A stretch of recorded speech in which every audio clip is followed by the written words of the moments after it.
मुंबई महानगरपालिका निवडणुकीच्या पार्श्वभूमीवर भाजपाने उत्तर भारतीयांसाठी मुंबईमध्ये उत्तर प्रदेश दिवस सोहळा आयोजित केलाय। या सोहळ्यासाठी भाजपाचे आमदार RN सिंग यांनी भोजपुरी कलाकार निशा पांडे आणि भोजपुरी चित्रपट अभिनेते पवन कुमार यांना आमंत्रित केलंय। यावेळेस त्यांनी नागरिकांचं चांगलंच मनोरंजन केलं।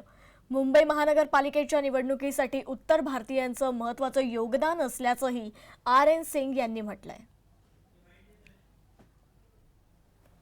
विपक्ष का काम ही है आरोप लगाना, समझा कि नहीं।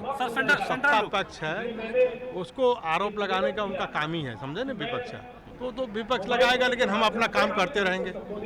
हमने आज उत्तर प्रदेश दिवस है, दूसरा उत्तर भारतीय संघ का स्थापना दिवस है, जो हम यहाँ पर मना रहे हैं और हर साल मनाते हैं, समझे कि नहीं। तो विपक्ष के लिए हम परवाह नहीं करते हैं।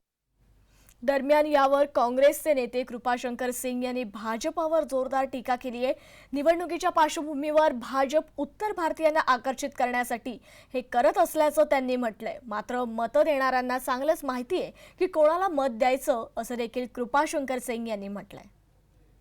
लगता है कि उत्तर भारतीय समाज मुंबई में जो रह रहा है, जो बसा है, उनको अपना कर्तव्य का पालन कैसे, कब, कहाँ करना चाहिए वो सक्षम है।